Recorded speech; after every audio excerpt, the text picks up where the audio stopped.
Soon as Chris is ready. Okay, good morning, everyone. Welcome to the Finance Committee. Today is Monday, October 21st. We'll begin, I'm sorry, 25th. We will begin with a review of the September 2021-2022 financial report. Mr. Rudel. So this is the financial report through September. Through September, we are forecasting a positive year-end balance of $170,401. This continues to assume we will be reimbursed for all items lost during Storm Elsa and Storm Ida.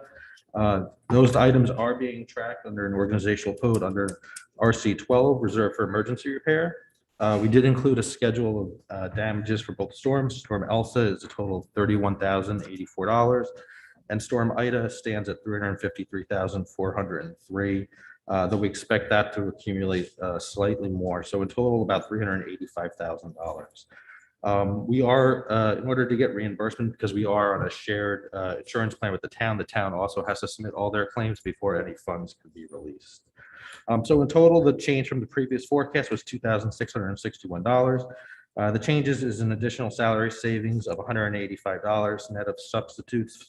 Nurse substitutes are covering for a vacant athletic trainer. Athletic transportation savings from girls swim and dive for $5,156. Salary savings from a vacant electrician, which has now been filled, for $778. District legal fees, $6,800. Long-term substitute savings of $41,499. This will be a transfer recommendation as we get further along on the agenda. And SLP, who we previously thought would be covered by a long-term substitute, is being covered by a contractor. Additional staff turnover of $3,500. Special ed legal fees continue to trend positive for a total of $11,800. Contracted speech, we did see a price increase from one of our vendors of 12.5% from the previous year. That is a shortfall of $37,125, which is a recommended transfer as well. Contracted speech deficit of $41,000 as a long-term leave of absence is being covered by a contractor, as I mentioned earlier. Electricity is trending lower by about $3,700. Savings from telephone of $194. Sewer fees came in about $5,000 less than budget. Property insurance claims for reimbursement for the central office roof is $4,800. Salary savings for an ELP para of $3,400. And then a change in the COVID cleaning of buses by $6,200. A couple of our providers are mandating that we have cleaning on our out-of-district transportation providers. So in total, the general education RCs stand at a positive $242,123. Special education RCs stand at a negative $62,714, primarily driven by the speech change I mentioned earlier. And then the COVID RC is a deficit of $9,008. To go through some of the changes from the previous month, RC 11, a slightly higher positive balance of $8,555 in athletic training services. We still have a vacancy in the athletic trainer. They are covering it with substitute nurses, so it is the net of those two expenses. Athletic transportation, as I mentioned earlier, is a positive balance of $10,312. We do still have a shortage of drivers, and so some of our charter transportation runs are not being able to be covered. So that is savings in the boys golf team, girls swim team, and dive team. RC 12, the district electrician, which has been hired as of mid-September, is a total salary savings of $40,254. District legal fees continue to trend positive by $15,600. Staff turnover is 3,703 to the positive. As we mentioned at the previous meeting, we did budget for a turnover of 28 employees with an average savings from a master's 19 to a master's 15.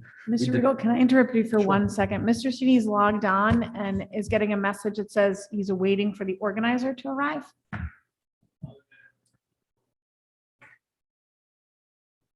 Here, Jeff, sir? Especially here, Jeff? I don't see him. I don't see Steve. I just read it. He's in his office. I don't know if it's a different thing. Did Sorry, I'm Mr. pausing you just for a minute No because I'd like him to be able to get in, if possible. Did Mrs. Best get in? Yeah. In Yeah. the same link? Okay. Would you like him to try to log in and log back out?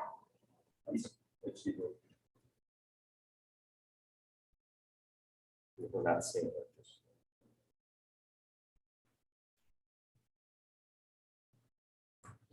Oh, yeah. Got him? Got him. Okay.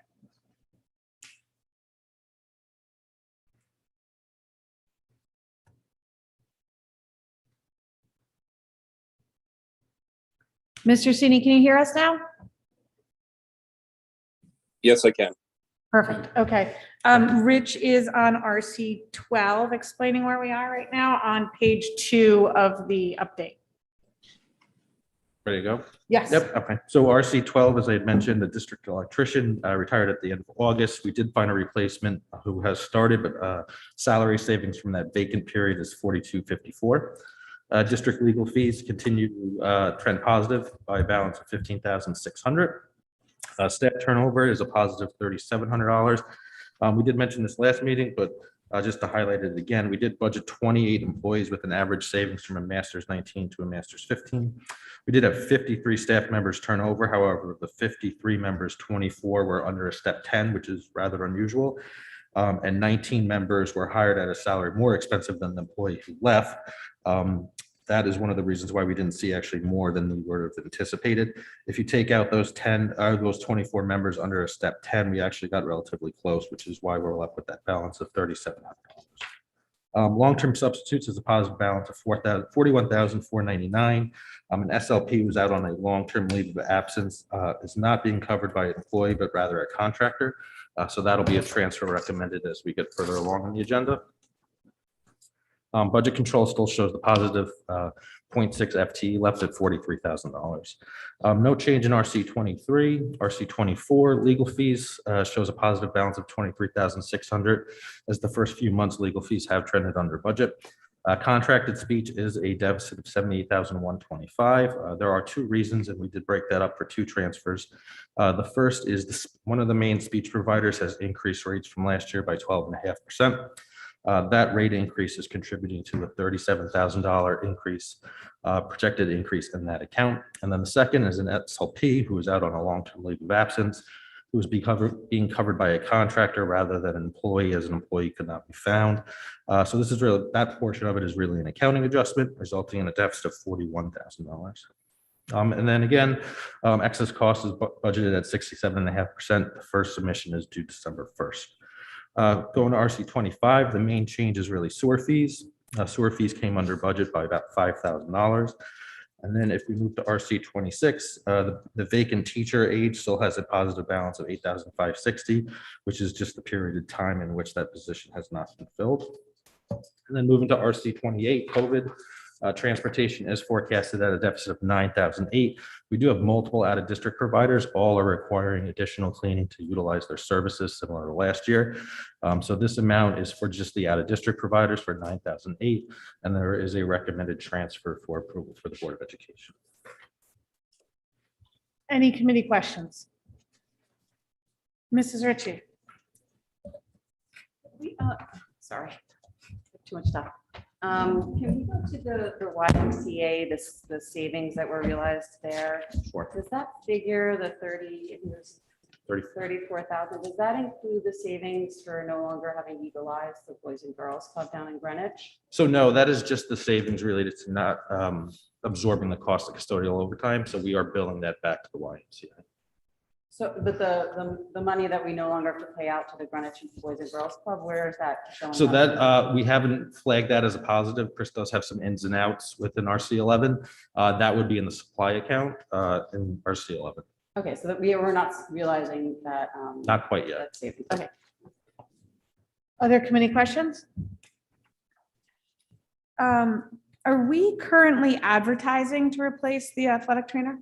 We are, but my understanding is the applicants have been very, very little. Okay.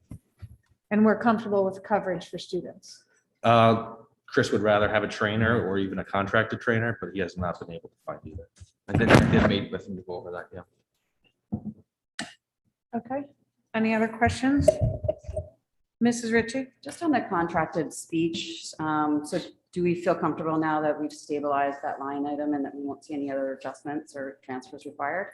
So if there are additional services that are needed, we could see additional transfers, but as of right now, based on the information we know, this would stabilize that account.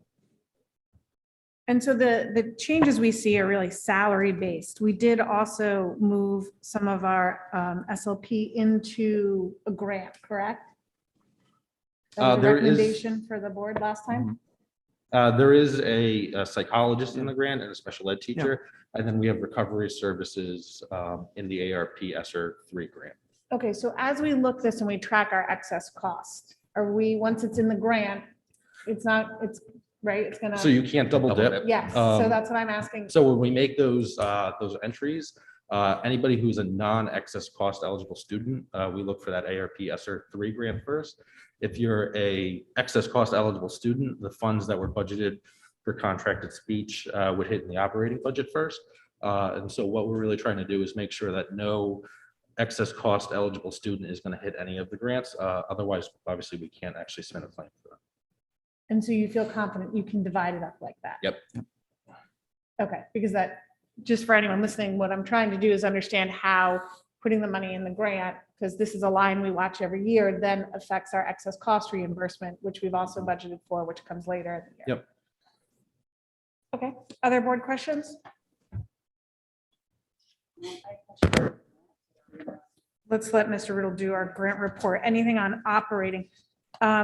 We had a page on operating on ELSA. Do you want to discuss that now, or you want to take a minute? If you could run through our operating costs on ELSA roughly, Sure. and So IDA. there's two storms. The first one was in July, Storm Elsa.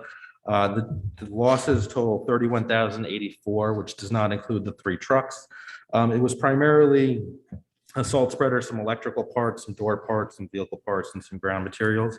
All the items have been filed with insurance, with KERMA. Because we do share a policy with the town, all the town's claims for their damages also have to be submitted before any funds can be released either to the town or the Board of Ed.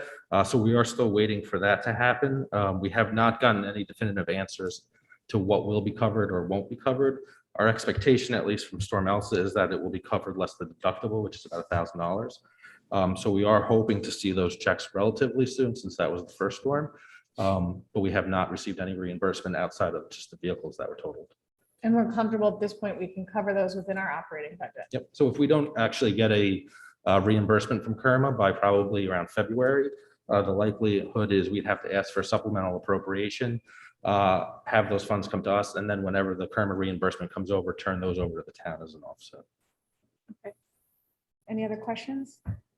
Well, at this point, it might be premature, but are we, I'm imagining we're going to see insurance premiums go up as a result of these 2 storms. Are we getting an indication of where we're going to come out in the future? So I would anticipate property insurance will go up rather significantly for next year's budget.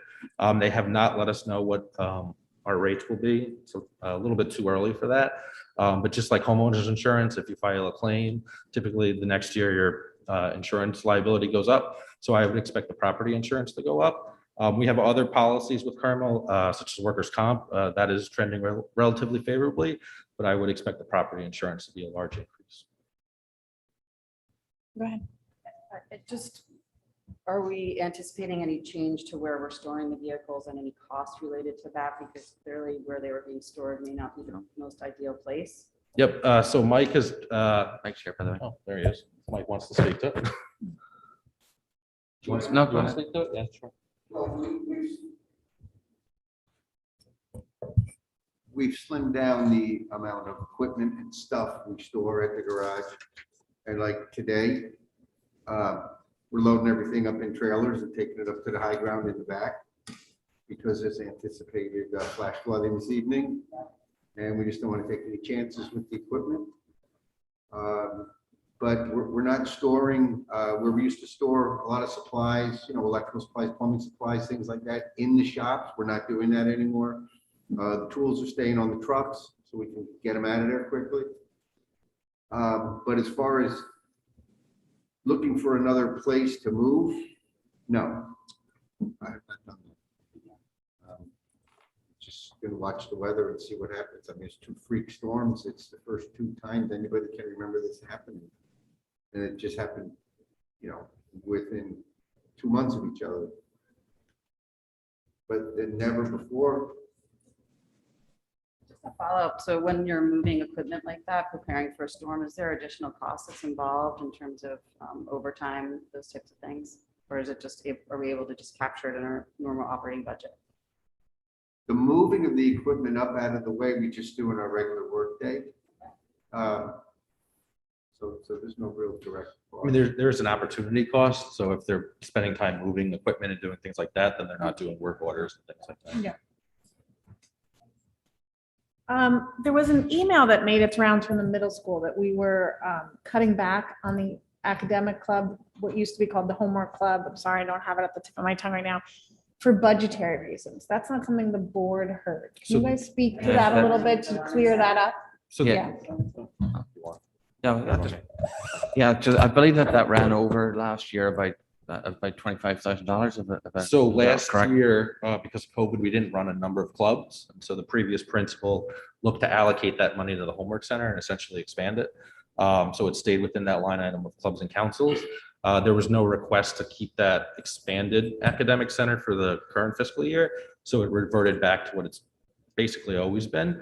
And now they're running the clubs that they were intended to run, that they didn't run last year. And so that's why you're not seeing any change in that line item. So there was a lot of staff members who were participating in that particular club, right? More than was actually budgeted, and therefore we had to sort of cut it back. And cutting it back, teachers went to 2 days to cover the amount of teachers that were coming down. That's not, we can't do that. We can't just keep it open for as many staff members that want to actually participate, because there's not a budget for that. The budget we do have adequately covers the 4 days, and that has been rectified.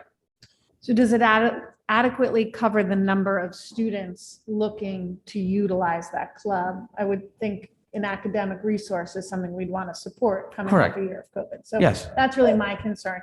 Do we feel as if the students and the interest by the students to attend that? Because when we just saw, or I saw, that it was cut back for budgetary reasons, I was concerned it was not something that was, at least budgetary reasons, heard at the Board of Education. So we feel like we're covering our student need, and we feel like we're in line with the approved budget. So the principal and I feel that the amount of the allocation to it, the amount of resources to it can be covered for the 4 days. If for some reason that there's an increase in the number of students or otherwise, then I would be happy enough to bring it back to the board. But at this Okay. point, I feel as if we can and should be able to do that 4 days a week adequately. That was a resource that we used last year, and it was very helpful. And I think as students, as we're getting back to a more normal existence, I would just say, keep an eye on it, because I think from my perspective as a parent, it is something that was very valuable to us. So I think that I would think the board in the future would support something like that and make sure Sure. that if there's more of a need to support that. That was also the discussion that if moving forward that we needed to do something different, then we would bring it to the board. Okay.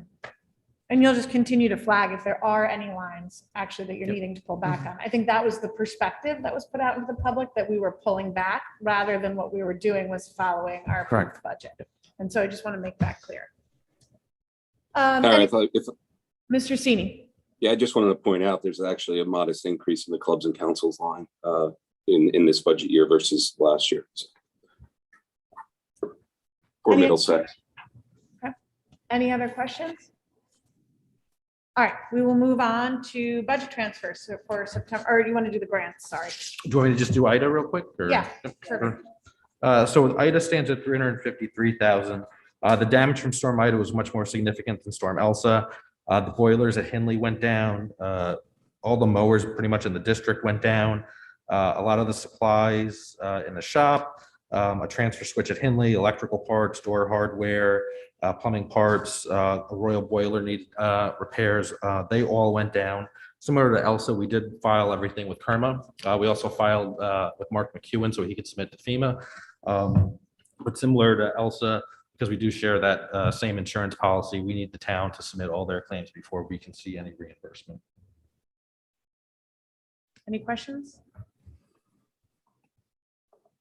Thank you guys for tracking all this so well, and I just think it's a moving target. I just have to wait to see what happens down the road. Sure. Thank you. Moving on. Do we want to do the grants or the transfers? Or Let's do the grants, and then we'll go to the transfers. So similar to the previous report, the IDEA grant, we are forecasting a positive balance of just under $128,000. This is a grant that provides federal funding for education of children with disabilities. Within that grant, it is primarily paras, special education teachers.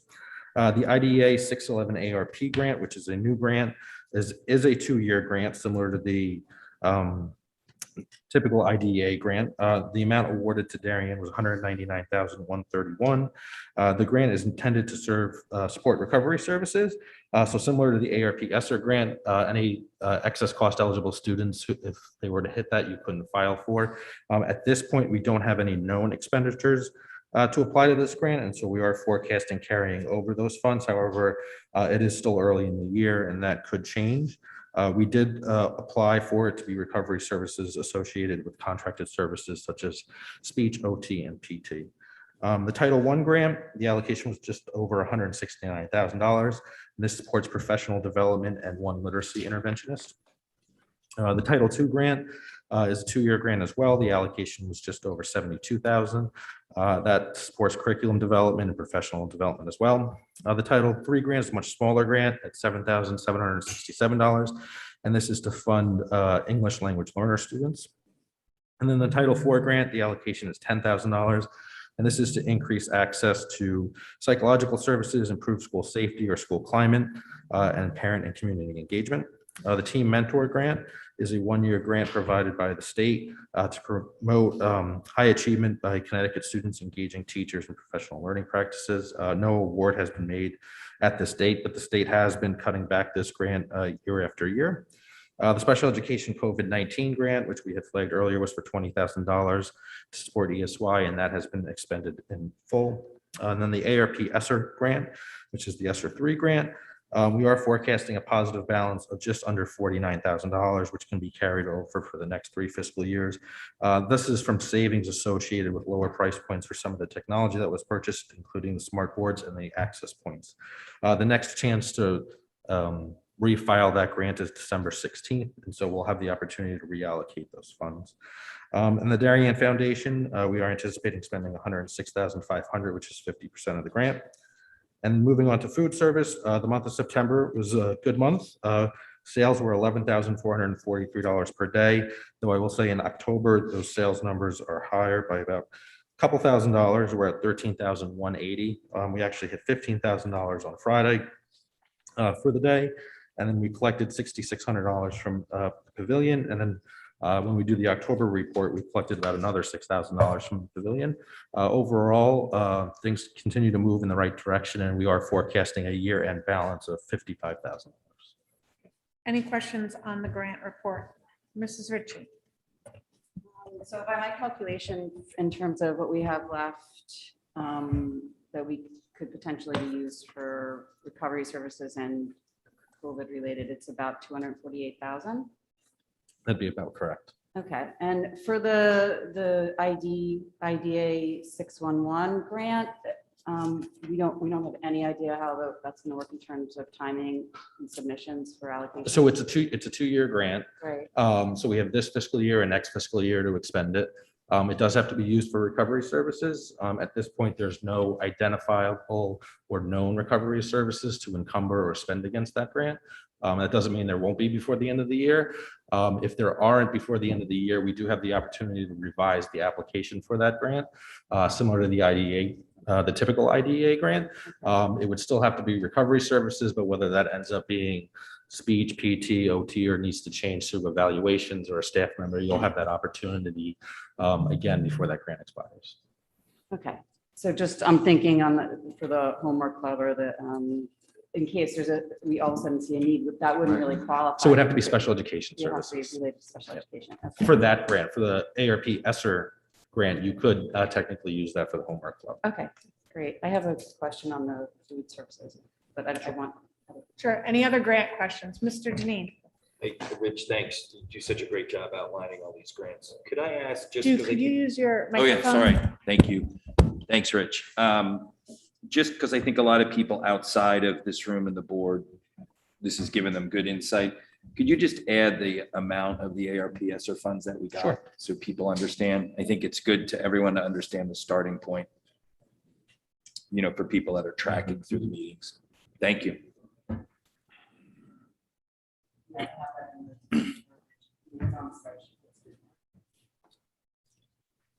Mrs. Rich, you had another question. Just on the food services, could you just, because we changed the pavilion and how that works because Chartwell is now managing that for us. Could you just give us a quick overview of how that agreement, Sure. what the terms are of that specific agreement? Sure. So we collect all the sales, and then we reimburse what's called a management fee, like we have for just the district as a whole. And then whatever the food costs associated with the pavilion, and then the difference is kept within the program, so within the food service program. This was the first year for Chartwell's actually running the pavilion. Right. So it was a little new for them. They actually had a couple events, homecoming and then the football game against Newtown, where the sales for just those two events were more than the middle school for the entire day. So it's been very well received. And talking to Megan, who is the Chartwell's Director of Food Service here in Darien for us, she'd like to expand that next year to maybe do some more DJFL games, kind of really, get a handle on everything that's out there, since this was the first time they were there, but all the sales retained within the program, and then it's just a management fee and food expenses. Any other grant questions? Okay, Mr. Rudel, we'll move on to budget transfers for September 2021, 2022. So there are three transfers for the board to consider. The first is to extinguish that cost in the COVID RC 28. So $9,008 to cover the mandated cleaning services from out-of-district providers, with the funds coming from savings from property insurance, $9,008. The second transfer is that contracted speech transfer. We did break these up into two. So the first amount for $37,125. This is due to a 12.5% price increase from a primary contracted speech provider. We are recommending taking those funds from the savings from custodial overtime from the YMCA agreement, and then some savings from Darien Summer School, which is finished for the year. And then the second is for $41,000 in contracted speech, with the funds coming from long-term substitutes. As I mentioned earlier, the hope was to have a long-term substitute cover that leave of absence for an SLP. However, that was not able to come to fruition, so a contractor is covering it. So this is really an accounting adjustment from long-term subs to contracted speech, but it does cross broad categories. Okay, and it's early in the year and I understand the transfer, but long-term substitutes tends to be an area where last year we saw significant overruns. So just everyone noticing this might be something fluid back and forth that we see. It could be. Last year, we had a significant amount of leave of Yeah. absences. We do have some leave of absences that are pending. They're primarily maternity leave of absences for the second half of the year.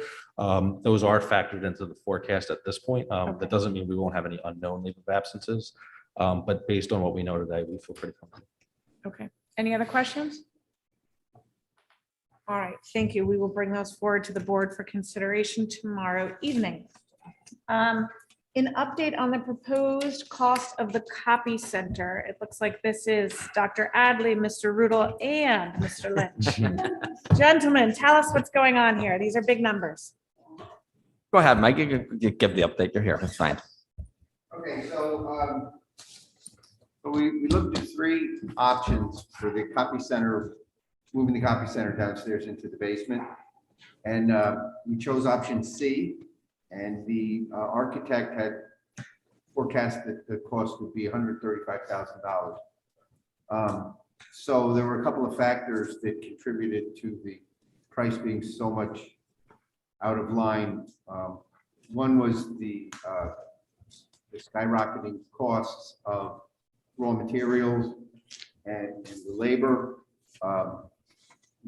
The architect didn't figure that this was going to be prevailing wage job. It is prevailing wage job, so that was an increase. He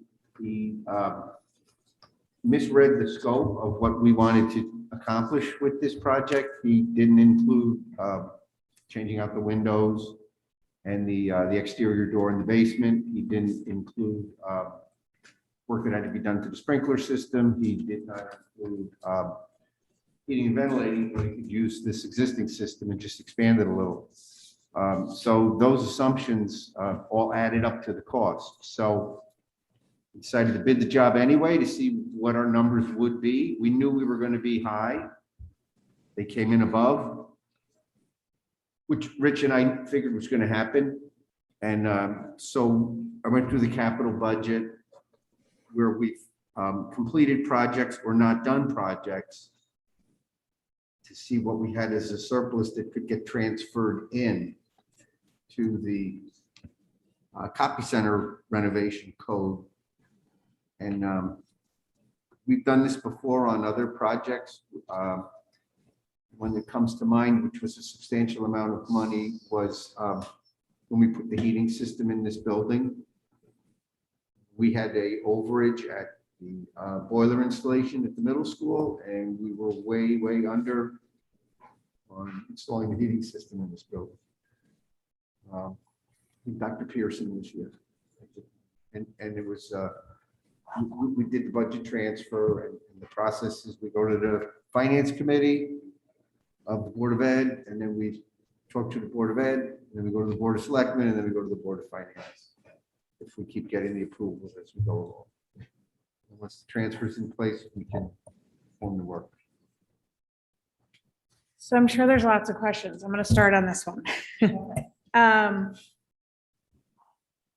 I think it's probably a little maddening for everyone to hear that the scope was so misread on this. But if we were to consider this, my question would be, what is the value to the copier center so much more so than these other projects that we have going? So how are we setting our priorities and determining this? These projects are completed. This is surplus. Oh, sorry. So these, sorry, excuse me, Exception for of the more carpets. coffee. So these are our balances that we want to move forward That's correct. to stop out. And so, Sorry, just a second. And the carpet too? With the exception of the carpets in the Okay, I'm library. sorry. I Yeah. missed that. Yeah. So So- is that the carpet at DHS And the MS? middle school. Yes. yeah, so these two I projects. didn't ask my question accurately, and that's on me. The value the copy center is going to bring for this amount of money, given using all of our surpluses, can someone please explain to me? That wouldn't be me. That's not you. Sorry, Mr. Lynch. That's Dr. Adley. Well, operationally, I mean, even this morning, as we see the copy center in terms of its interruption to this meeting, it eventually has to be moved and it has to be relocated. So the actual operational of it, the daily operational in terms of the staff using it, that's happening now. But the major reason for disrupting it is to give it a better size, give it a better give it relocated from this particular location. So that's the main reasons remains the same. The usage essentially will remain the same. It's not disrupting that. In terms of utilizing the balances, well, it's in the project at the moment. I think it needs to be done because I'll just flag something like even the AC in this building and so on and so forth, the disruptions. At some point we have to sort of start making those value judgments over some of the other items. We're just particularly talking about the carpet. If we get that done another time, we get that done another time. It's just. And are we comfortable using this contractor given the failed bid the first time around? An architect. I am. He's an architect with a very good reputation in the state of Connecticut. He specializes in municipal work. And so, yeah, it was just a miss on their part. I mean, you know, that does happen. The contractor who was the low bidder, he's the contractor that did the windows at the Hindley School a couple of years ago. He's got a stellar reputation. And so I'm not worried about the project from that end. And the finished product that was out on the street and bid was done correctly. You know, the mistake was in the scope of the original scope that gave us the number we put in the budget. Okay, Mrs. Ritchie. It's a big miss, but if you're confident in the architect and moving forward, I guess it's okay. I just want to be clear, these are projects for the most part that have been completed, so we have balances left.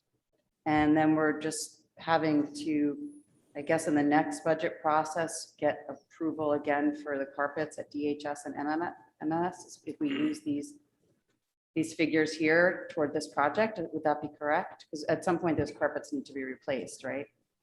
Yes, and we're thinking that when they do the whole libraries at those schools, you know, they're in the long range plan to So it could be- undergo it could substantial potentially- renovation. Yes, Okay, so at this point, we wouldn't need an additional appropriation. We could be using funds that have already been allocated toward capital projects. Is that correct? that's correct.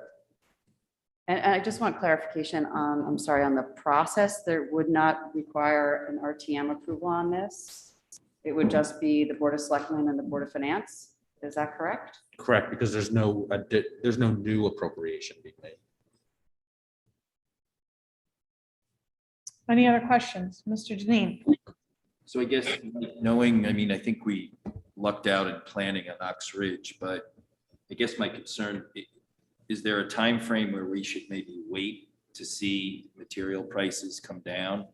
And I don't want to start a project and then find out where we can't get windows, we can't get material, you know, we can't get lumber, and you've got something in progress where then the costs are going to escalate again.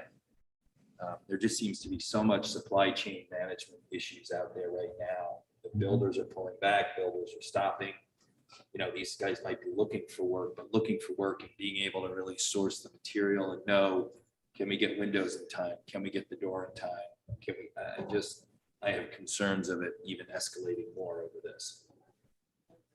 Yeah, I will say I echo those concerns, and that's why I asked about, you know, when this project was $135,000 or $137,000, there was, you could see the need. Now that we're above, you know, $300,000, I just think we need to be really sure, is this where we want to invest our funds? Or go to the town and ask to use these surpluses. So I think it'll be a lively discussion around this at the board. I'm sorry, Mr. Senior, did I see your hand or no? Yeah, thank you. You know, while I appreciate what happened here, this is a doubling of cost on a project I think that came under a little scrutiny the first time around. So at the board table, I'll be recommending maybe the board considers, you know, taking a harder look and reconciling the differences in the project scope. And maybe we can do that through the facilities committee going forward. But yeah, based on what I'm hearing from my fellow, you know, subcommittee members here, I share some concerns as well. Yeah, I mean, I do think that we might need to take a harder look at this project. Just given that all of a sudden we're double what we originally approved. I guess the only other thing I'd throw out there, you know, you might be tracking or looking at something rich, but you know, investing 300,000 in a copy center, and we're investing millions in technology. At what point does the use of a copy center and the use of paper and everything start to decrease? So one of the Where's things, the- one of you the things we mentioned during last year's budget is there was a significant decline in the usage of the copy center. We do have a program called Paper Cut, which actually tracks the number of submissions. That was one of the reasons why we recommended that reduction in staff. That reduction in the use of copy center has continued this year. Yeah, so I would support the idea, and I do think that's why there will be discussion, but would agree with Mr. Sini that we need kind of a much closer look at this project before we can just quickly approve moving forward. I think doubling the price, we need to really look at the value we're getting out of it. But that's my opinion at this point. Ms. Ritchie? Just, I'm wondering for the meeting tomorrow night, I don't know if it's possible to get all this, and we don't have it in our packet, but it would be good, unless it's in there and I haven't seen it. But could we get more detail on what on the project itself and the bid itself, so we can, at the board table tomorrow night, decide if we want to push it back down to facilities committee and have them take a closer look? Is there more information that could be made available to the board for tomorrow night? Well, we do have the original proposal from the architect that shows what's going to be done. I also have a schedule of values from the low bidder of, you know, to do X is going to cost this much, to do Y is going to cost that much. That would be good. Would that be? I think that would be good. I don't know if Okay. people agree. I think that would be helpful as we make this decision. Okay. Thank you, Mike. And I just want to add that there is value to a project that moves. I see the value in moving the copy center out of here because I get a lot of the Yes. hits from it. But maybe there's a way to do this project and not such a large scope as we originally had anticipated. Yeah. A way to Well, still And do the or project, but- arguably in a very tight budget year, I think that we have to decide if now is the time, to Mr. Deneen's point. I also think too, as we did with the renovations and thinking out from a capital standpoint. So then you wind up with an empty room back here. What's the plan there? Does this wall come down? Does this move? Do we add capacity for meetings? I mean, let's think it through so we're not coming back in 2 years saying you need to renovate this room because we've got an empty room. I mean, the overall project scope expands, fine, but let's just do the homework on it because then you've got empty space. You also said you wanted to give Jeff maybe a better home and that's underutilized space back there or a lot of storage back there. So is there a bigger project that makes sense overall and accomplishes a couple of things? We should look at it. Yeah, we have looked at that, and I don't know that they would be big scope things, but yes, I understood. I'm just saying, like, Yeah. I don't want to every year come back and do bits and pieces of stuff. Like Yeah. if there's a bigger plan that can be done, we talk about HVAC in Yep. this room all the time. Let's think it through. I'm sure Jeff would have a bigger space. Yes. Well, and that's where there's a lot of this that gets moved down to facilities. I just think from a finance committee standpoint, if we're looking at doubling the budget of something, it's not just as quick as yes, we need to kind of understand the value versus the price tag. Perfect. Thanks for the discussion. Any other questions on this before we move to public comment? All right, with that, we will move to public comment. Oh, hi, Michelle. Good morning, everyone. Thank you so much. If you would like to speak during public comment, please click the participants icon on the bottom of your Zoom screen. When it is your turn to speak, the facilitator will identify you and announce that you are unmuted for public comment. You will have up to 3 minutes to comment.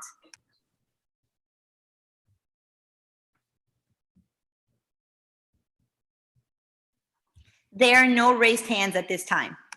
Great, with that, can I entertain a motion to adjourn? Mrs. Ritchie, and I need another hand, Mr. Cini, all in favor? And that is unanimous. Have a great day, everybody. Thank you.